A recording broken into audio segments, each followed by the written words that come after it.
Բարևսիլի հայ ժողովուրդ, Հիսուսի խաղաղությունը բոլորիս վրա, ամեն։ Սիրելի հայր, Հիսուսի անով գալիս եմ քո առաջ, խնդրում քո Սուրբ Հոգու զորավոր ներկայությունը, խնդրում քո այսօրվա թարմ օծությունը, նորոծությունը, խնդրում քո ողջ զորությամբ իջիր մեր վրա, օծիր իմ շուրթերը, խոսիր, աղոթիր, փառաբանիր ամեն ժամանակ, ամեն իրավիճակում, թող քո կամքը արձակված լինի ողջ երկրի վրա, քո հոգին թող շարժվի, ու ամեն բան այս ժամանակի համար ինչ որ պատրաստել ես մեր համար սիրելի հայր քո հոգուս զորությամբ իրականացրա դու քո խոսքը երբեք չես իրականացնում ինչև չես հայտնում քո ծառաներին քո մարգարեներին փառք է շնորհակալություն որ դու նախքան գործելը տեղեկացնում ես որպեսզի մարդիկ իմանան ու ճիշտ դիրք բռնեն միաբանվելով քո կամքին ու չլինի թե չիմանալով հակառակվեն քեզ օրհնում եմ քո կատարյալ կամքի իրականացումը ողջ երկրի վրա ոնց որոշել ես ու անում ես փառք քեզ ամենակարող Աստված քո կամքի համար որը բարին է հաճելին է ու կատարյալն է քո խոսքը հաստատուն է ու ճշմարիտ է ու լավագույնն է այն ինչ որ դու որոշել ես ու անում ես դա բացարձակ կատարյալ ճշմարտությունն է ու լավագույն տարբերակն է մարդկության համար օրհնում եմ որ մարդիկ գիտակցեն քո կամքը ու միաբանվեն քո կամքին ու չլինի թե հակառակվեն ու պատժվեն այլ թող միաբանվեն այն աշխատանքին որ դու անում ես երկրի վրա թող քո զորավոր շարժը լինի երկրի վրա ու քո արքայությունը տարածվի ու պատրաստվի ճանապարհը քո գալստյան համար Տեր Հիսուս ամեն ամեն սիրելի հայ ժողովուրդ ոնց տեսնում ենք դեպքերը նենց են զարգանում մենք ապրում ենք իրականում վերջի ժամանակներում ու Աստվածաշնչում գրված մարգարեությունները կատարվելով գնում են ու սրանք պատահական բաներ չեն որ Աստված ժամանակին խոսել է իր մարգարեությունները իր խոսքի մեջ տեղադրելով դրանց մասին տեղյակ է պահել որ մարդիկ ունենան Աստծո կամքի գիտությունը որ իմանան Աստծո կամքը ու միաբանվեն Աստծո կամքին ու չլինի թե հակառակվեն Աստծուն տեսեք մի քանի օր առաջ ես մի վիդեո տեղադրեցի որտեղ խոսում էր Եփրատի ափի 4 հրեշտակների մասին որ կապված են որ իր ժամանակին կարձակվեն ես այսօր տեղադրել եմ մի վիդեո Սիրիայի հետ կապված որտեղ մարգարեություններ կա հենց Դամասկոսի հետ կապված դրանից անմիջապես հետո իմացա որ Սիրիայում գործողություններ է կատարվում որտեղ պատերազմական իրավիճակի նման մի բան է հիմա հստակ չգիտեմ ինչ է կատարվում բայց հատկապես Սիրիայի վրա դարձնում եմ իմ ուշադրությունը որովհետև Աստված է ինքը կենտրոնացնում Սիրիայի վրա ես մի անգամ արդեն ասել եմ որ Աստված մի անգամ երազի մեջ ինձ ասել է որ երրորդ համաշխարհայինը սկսվելու է Եփրատի ափերից Սիրիայից այսինքն Եփրատը ունի 4 երկիր Եփրատի ափերը ողողում են Թուրքիան, Սիրիան, Իրանը, Իրաքը, բայց հատկապես Աստված ինձ ասել է, որ երրորդ համաշխարհայինը սկսվելու է Սիրիայից, որ մասնակցելու են 10 երկիր, 5-ը 5-ի դեմ, ու հատկապես Սիրիայի վրա ամեն անգամ ուշադրություն հրավիրելով, ուզում եմ, որ մենք իմանանք, որ ամեն ժամանակ ցանկացած պահի դա կարա տեղի ունենա, որովհետև հիմնական մարտա կենտրոնը, ասենց ասած, պայքարի հենց այս հատվածն է, ամեն բան ստեղ է կատարվելու, ու գիտեք, հիշում եք, երբ որ մեր խաղապահները Սիրիայում էին, այդ ժամանակ եղել է, որ ժամանակ առ ժամանակ ասել եմ շատ կարևոր է, որ հայկական խաղապահները դուրս գան Սիրիայից, որովհետև Աստված ինձ ասել էր, որ երրորդ համաշխարհայինին մասնակցելու են այն երկրերը, որոնք հրթիռակոծել են երբևէ Սիրիան, ու ես շատ եմ ուզում, որ մեր իշխանությունները մեր խաղապահներին դուրս հանեն Սիրիայից, որ չլինի, թե իրանք ընդեղ գտնվելու պատճառով հանկարծ հայտնվեն այդ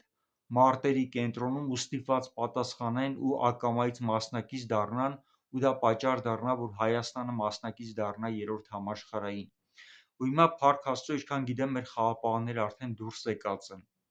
բայց դա չի նշանակում, որ ես ուզում եմ, որ հիմա Սիրիայում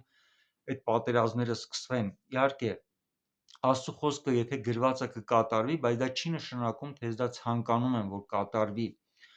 Ես ընդհանրապես խաղաղության կողմնակից եմ։ Ուղղակի, երբ որ խոսում եմ պատերազմների մասին, ես ուղղակի նշում եմ, որ եթե Աստված մի բան ասել է, դա կկատարվի, որ մենք իմանանք ոնց դիրքավորվենք։ Մանավանդ հայությունը, որ ամբողջ աշխարհով մեկ սփռված է, ցանկացած երկրում կատարվածը անդրադառնում է հայերի կյանքին, ու ես ուզում եմ առաջին հերթին իրանք տեղյակը լինեն, թե ինչ մարտահրավերների առաջ են կանգնած, որ իրանք իմանան, եթե պետք է, իրանք որ լքեն այդ տարածքները ու իրանք պաշտպանված լինեն։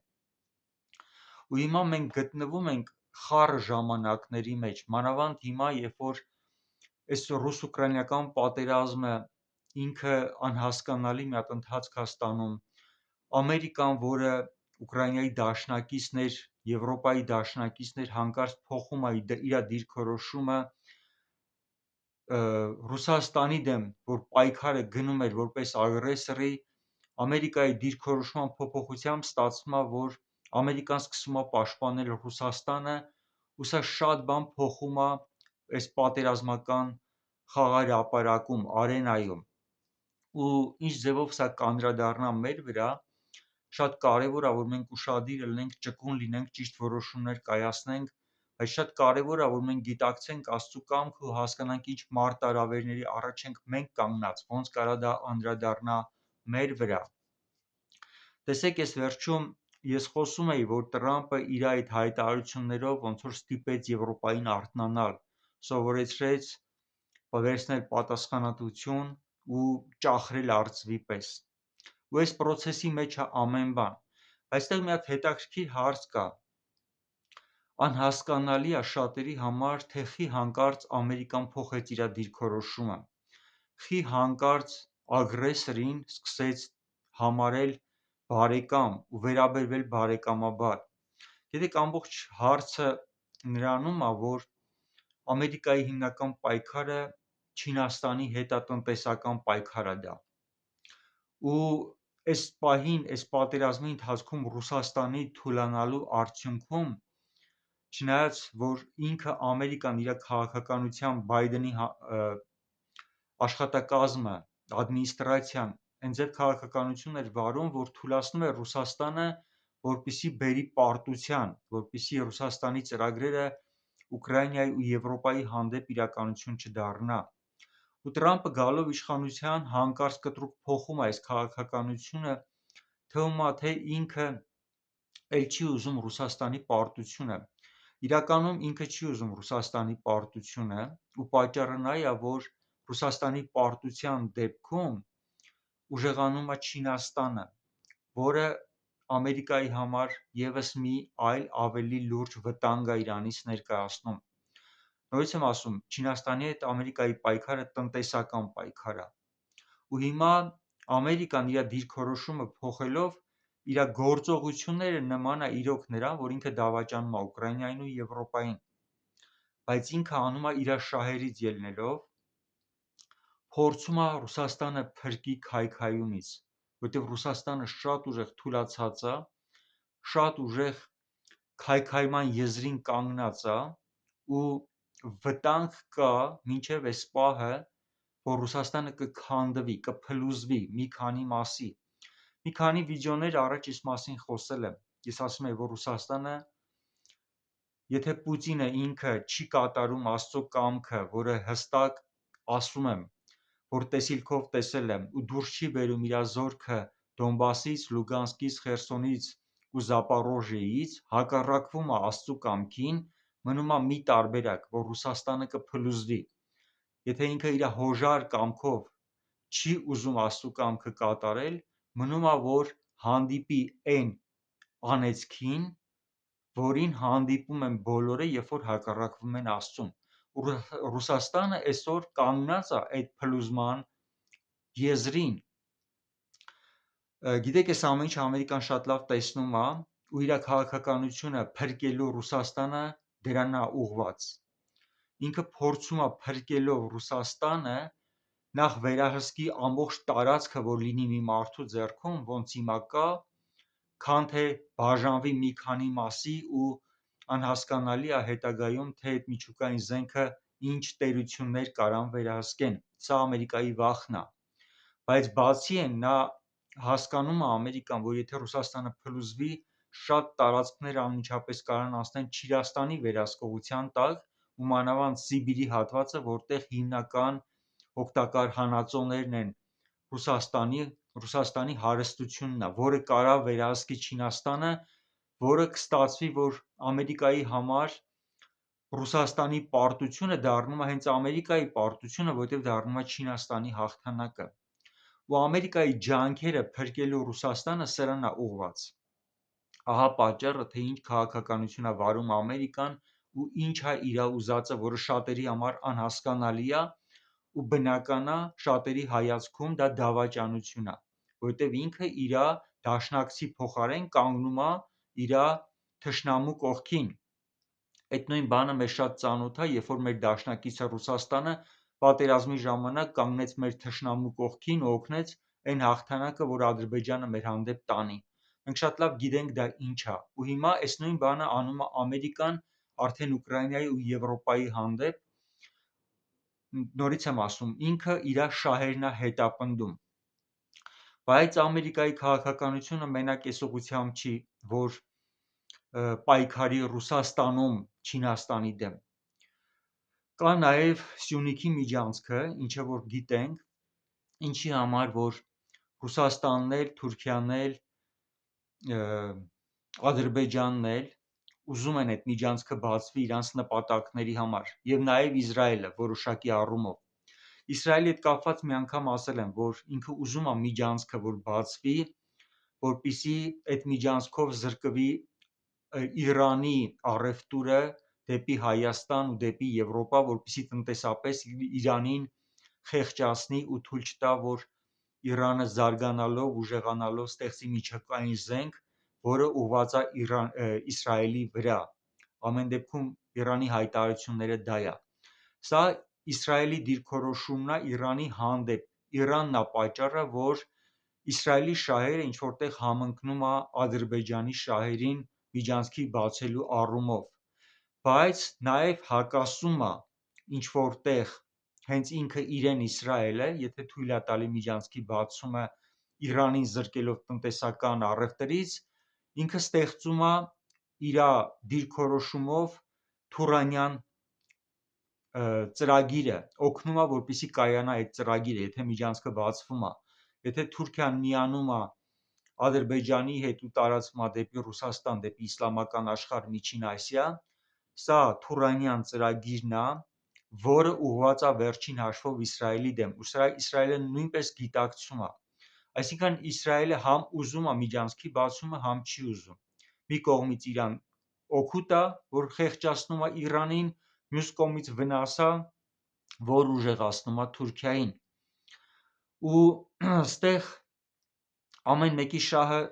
մի ձևով է դրսևորվում։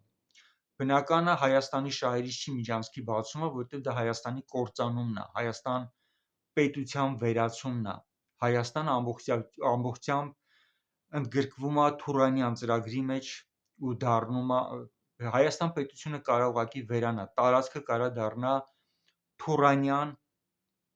ծրագրի մի մասնիկը։ Իհարկե Ռուսաստանին միջանցքը պետք է այն առումով, որ ինքը վերահսկի։ Միջանցքը Ռուսաստանին մենակ դրա համար է պետք, որ ինքը իր վերահսկողության տակ պահի, ոչ թե Թուրքիայի։ Այստեղ Ադրբեջանի ու Ռուսաստանի շահերը համընկնում են։ Ադրբեջանն էլ չի ուզում, որ Թուրքիայի վերահսկողության տակ լինի այդ միջանցքը, որտեղ Ադրբեջանն էլ չի ուզում հայտնվի Թուրքիայի վերահսկողության տակ։ Բայց նախընտրում է, որ միջանցքը բացվի, որ Ռուսաստանը վերահսկի, որ ինքը իր առևտուրը կարողանա Ռուսաստանի միջոցով անի ու Ռուսաստանին ազատի այն սանկցիաներից, որի մեջ կա։ Չնայած որ Տրամպը հայտարարել է, որ շատ սանկցիաներ հնարավոր է, որ Ռուսաստանի վրայից հանի, բայց ամեն դեպքում Ռուսաստանի շահը մնում է միջանցքի բացելը հենց այդ նպատակով, որ ինքը կարողանա շրջանցի սանկցիաները։ Ուստեղ Ամերիկան, ես ասացի, որ գալիս է այն պահը, որ Ամերիկայի կենտրոնացումը Իրանի վրա է ու Սաուդյան Արաբիայի վրա է, հատկապես Իրանի վրա, որովհետև միջանցքի բացումը հյուսիս-հարավը ձեռ չի տալի, ոնց ասեցի, Իսրայելին, բայց հյուսիս-հարավը ձեռ կտա Իսրայելին, եթե Ամերիկան կարողանա վերահսկի ճանապարհը ու թույլ չտա Իրանի տնտեսական աճը, տնտեսական հաջողությունները իրան որոշակի ձևով սահմանափակելով, ու նաև Ամերիկային ձեռ չի տալի հյուսիս-հարավը, կներեք, միջանցքի բացումը Սյունիքով Ադրբեջանի ու Թուրքիայի միացումը, որովհետև այդ ճանապարհով Չինաստանը իր առևտուրն է անելու Թուրքիայով դեպի Եվրոպա, ինչը Ամերիկայի շահերից նորից չի բխում։ Ուստեղ Ամերիկան իր կենտրոնացումը Ուկրաինայի վրայից վերցնելով տեղափոխում է մեր տարածաշրջան։ Հիշում եք, ես մի քանի անգամ ասել եմ, որ տեսել եմ, որ Ամերիկան մտնում է մեր տարածաշրջան ու Իրանի հյուսիսում պատերազմական գործողություններ են սկսվում, Ամերիկա-Իրան պատերազմն է։ Ու այս վերջում մարգարեության մեջ ես ուրիշ են մարգարեությունը տեղադրելով ասի, որ սա հաստատություն է, որտեղ ցույց է տալի, որ Ամերիկան ռմբակոծում է Իրանը, ու սա պատահական բաներ չեն։ Իրականում Ամերիկան հետաքրքրված է, որ ինքը մտնի մեր տարածաշրջան ու զսպի Իրանին միջուկային զենքի ստեղծումով։ Եթե Իրանին կարողանան զրկեն միջուկային զենքի ստեղծումով, այլևս Իրանի հայտարարությունները Իսրայելի համար վտանգ չեն ներկայացնի, ու այդ ժամանակ հնարավոր է, որ բոլոր սանկցիաները Իրանի վրայից հանվեն, ու այդ հյուսիս-հարավ ճանապարհը Իրանով, Հայաստանով, Վրաստանով դեպի Եվրոպա հենց Ամերիկայի ու Իսրայելի շահերից լինի արդեն, որովհետև նման ճանապարհով իրանք կանխում են միջանցքի բացումը ու Ադրբեջանի Թուրքիայի միացումը ու դրանով սաստում են Չինաստանին, ինչը որ ամբողջությամբ համընկնում է Ամերիկայի շահերին։ Ու հիշում եք, մի անգամ երևի մի 2 ամիս առաջ էր, ես հստակ չեմ հիշում, բայց ես մի հատ բան ասեցի այս մասին չեմ խոսել, որովհետև չգիտեի ոնց ասեմ, բայց ասեցի, ես տեսնում եմ մեր տարածաշրջանը Սյունիքը, մի քանի պետություններ, որ հետաքրքրված են Սյունիքով, ու մեր տարածաշրջանից Սյունիքից Չինաստանը դուրս մղվեց։ Ես այդ մասին խոսում էի ու ասում եմ, ես չեմ հասկանում իրականում սա ինչ է, բայց այն մարդիկ, որ տեղեկացված են, գուցե այս ինֆորմացիան իրենց համար կարևոր է։ Հիմա ես ինչ-որ տեղ արդեն նայելով Ամերիկայի վարած քաղաքականությանը կարողանում եմ հասկանալ, ոնց կարա Ամերիկան դուրս մղի Չինաստանին, թույլ չտալով միջանցքի բացումը, բայց իր ներկայությունը դառնում է պարտադիր, իր ռազմական ներկայությունը հյուսիսային Իրանում, այն տարածքը, որ ժամանակին քարտեզի վրա ցույց էի տալի ու ասում էի, որ այդ պատերազմի արդյունքում ես տեսնում էի, որ Ամերիկան վերցրեց Իրանի հյուսիսը, որոշ ժամանակ պահում էր իր վերահսկողության տակ, ու որը ամբողջությամբ մեծ հայքի սահմանով Հայաստանի տարածքն է, ու որոշակի ժամանակ հետո Ամերիկան այդ հատվածը միացրեց Հայաստանին։ Սա երազ է, որը ես տեսել եմ երևի թե մի 4 տարի առաջ, երևի կամ 5 տարի առաջ, ես հստակ չեմ հիշում, բայց ես այս մասին պատմել եմ էլի։ Ու հիմա ես տեսնում եմ գործողությունները գալիս են դեպի դրան, իրավիճակները լարվում են։ Այսօրվա Սիրիայի հետ կապված դեպքերը դեռ չգիտեմ ինչ ընթացք կստանա, բայց Սիրիան անմիջական կապ ունի Իրանի հետ։ Հիմա պատերազմը ասես թե նոր թափ է ստանում այս տարածաշրջանում, ու Ամերիկայի կենտրոնացումը մեր տարածաշրջանի վրա ավելի կարևոր է այս պահին Ամերիկայի համար, քան թե Ուկրաինայի հետ կապված հարցերը, որովհետև Ամերիկան իր դիրքորոշումով ոնց որ ընդեղի պատասխանատվությունը ամբողջությամբ հանձնեց Եվրոպային, ասես դուք զբաղվեք Ուկրաինայով, ես զբաղվում եմ Միջին Ասիայով, զբաղվում եմ բանով, մեր տարածաշրջանով, մեր Իրանի հատվածը, այսինքն Թուրքիայի ու դրանով նաև սաստում է Օսմանյան կայսրության վերածնմանը։ Սա է պատճառը, որ Ամերիկայի քաղաքականությունը կարող է ինչ-որտեղ հակասական թվա ու նաև ինչ-որտեղ դավաճանական։ Եթե Ուկրաինայի հետ կապված գուցե եւ հստակ կարելի ասել դավաճանական է, բայց Հայաստանի հետ կապված Ամերիկայի գործողությունները, այն ինչ որ ինքը պատրաստում է անի, ամբողջությամբ Հայաստանի շահերից է ու սաստում է միջանցքի բացումը, որը Ամերիկան անում է իր շահերից ելնելով, որը համընկնում է Հայաստանի շահերի հետ ու բերում է Հայաստանի պաշտպանությունը։ Իսկ հետագայում նաև հյուսիսը, Իրանի հյուսիսը Հայաստանին միացնելը ամբողջությամբ տեսիլքի հետ է կապված։ Ես չեմ ուզում ասեմ, թե Ամերիկան եկել է մեծ հայքի սահմաններով Հայաստանը վերականգնելու։ Ամերիկան իրականում չունի նման քաղաքականություն ու նման ցանկություն։ Ուղղակի դեպքերի զարգացումը համընկնելու է, որ Ամերիկան ուզած-չուզած իրականացնելու է Աստծո կամքը։ Ու սա շատ լավ է, որ ինքը չուզենալով նույնիսկ կատարելու է Աստծո կամքը, որովհետև եթե ինքը փորձի հակառակվի Աստծո կամքին, իր շահերը առաջ տանելով, իր հետ կկատարվի նույն բանը, ինչ որ եղավ Ռուսաստանի հետ, որովհետև Ռուսաստանը ինքը իր քաղաքականությամբ ամբողջությամբ գնաց Երեմիա 51:27 տեսիլքի դեմ, մինին Արարատն ու Ասքանազը զինելու, պատրաստելու փոխարեն ու այն խոսքը, որ հնչեցնում է ամեն անգամ ու ասում է Ռուսաստան բաց թող Հայաստանը, նկատի ունենալով մեծ հայքի տարածաշրջանը, Ռուսաստանը իր գործողությամբ, իր վարած քաղաքականությամբ սկսեց իրականացնել բոլորովին այլ ծրագիր, որը կոչվում է Լավրովյան ծրագիր, որը Լենինի գաղափարախոսությունն է, սովետական միության վերականգնման ծրագիրն է։ Այսինքն Արցախում ունեցած պատերազմը ունեցավ այն հաղթանակը իրանց համար, որը եւ շարունակություն ստացավ արդեն Ուկրաինայում, որպեսզի վերականգնեն սովետական միությունը։ Բայց քանի որ Ռուսաստանը Աստծո կամքին հակառակ գործողությունների մեջ գնաց, անարգեց այն մարգարեական ուղերձը, որ ես ուղղում էի ու ասում է Ռուսաստան բաց թող Հայաստանը, ինքը դրան հակառակ սկսեց ել ավելի զավթել Հայաստանը,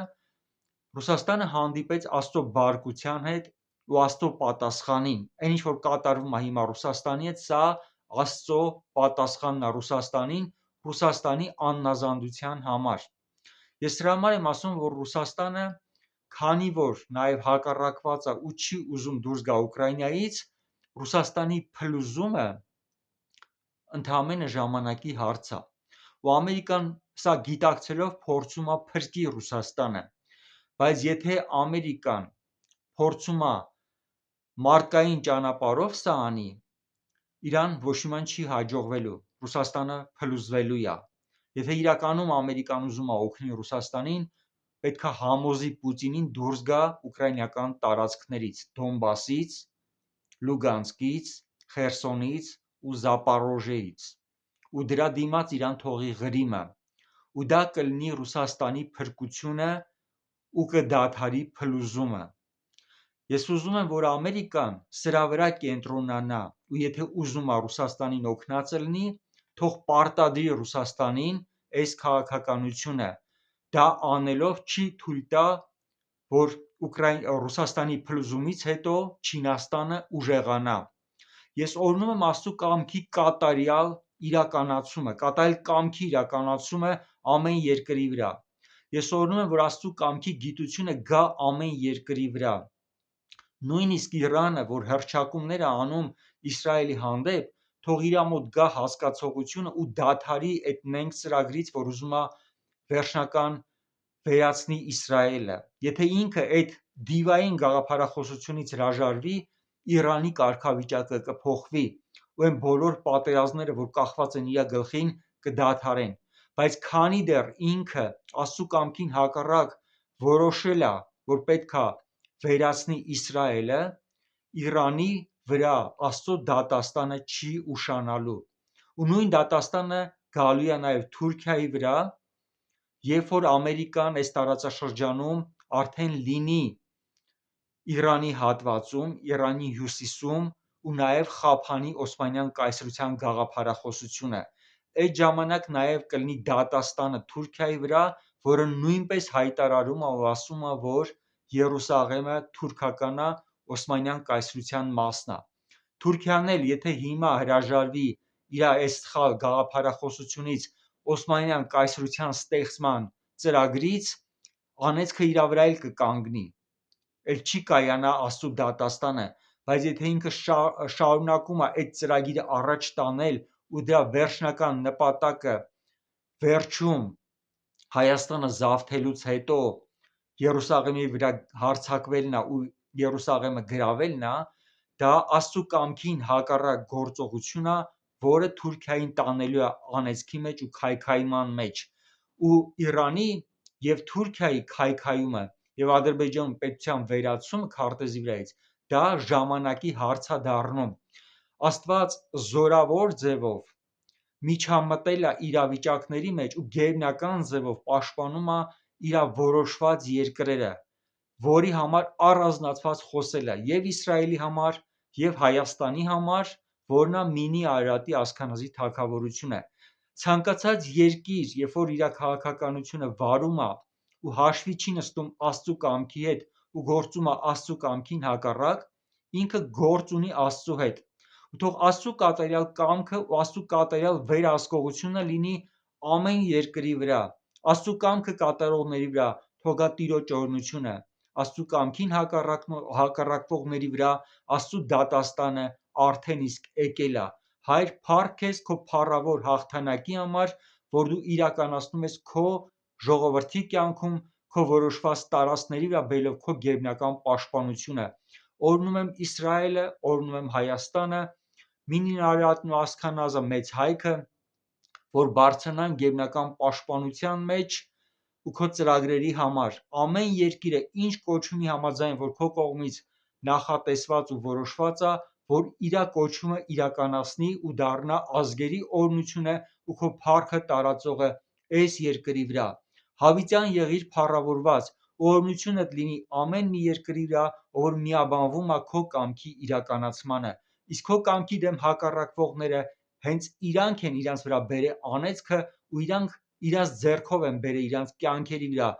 թուլացումը, քայքայումը ու փլուզումը։ Տուր իրանց իմաստնություն, որպեսզի գիտակցեն ու հասկանան այն վտանգի առաջ, որ կանգնած են։ Հակառակ դեպքում քո խոսքը կանգնած է կատարվելու, քո դատը արդար դատ է, ու որևէ մեկը չի կարող կանգնեցնի, որպեսզի քո արդար դատը չկայանա։ Իրանց ապաշխարությունը միակ հնարավորությունն է։ Եթե իրանք չեն ուզում իրանց փրկությունը, այլևս ոչ իման չի փրկի իրանց այս իրավիճակում։ Թող կատարվի քո կատարյալ կամքը։ Ամեն։ Ամեն հարազատներս, Տիրոջ օրհնությունը ամեն մեկիդ վրա ու Տիրոջ գերբնական պաշտպանությունը ամեն հայի վրա, որ երկրում էլ ուզում ես լինես, Հիսուսի զորավոր անունով։ Ամեն։